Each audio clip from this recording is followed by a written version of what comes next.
हाय friends, good morning. पाटाचं 5 वाजल्यात आणि आजचा टॉपिक असा आहे की खूप जण म्हणतात 40 चालू झाले, 45 चालू झाले आणि आता झालं की आता अरे झालं काय, आत्ता तुम्हाला ह्या वयात 40-45 नंतर एक्सरसाइजची खूप गरज आहे. आणि त्याचं उत्तम उदाहरण म्हणजे मी स्वतः. कारण 40 नंतर खूप खतरनाक कमबॅक घेतलोय आणि आता माझं वय आहे 46 वयात पण नॉन स्टॉप 84 पुशअप मारतो. माझ्या आय डीमध्ये आहे, तुम्ही नक्की बघू शकता. आणि हे व्हिडिओ बनवण्याचा उद्देश म्हणजे तुम्ही पण फिट राहा, हेल्दी राहा.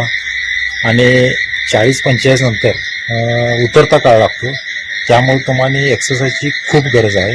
आणि ॲक्टिव्ह राहण्यासाठी तुम्हाला हे करावंच लागणार आणि हे नक्की तुम्ही फॉलो करा. फिट राहा, हेल्दी राहा.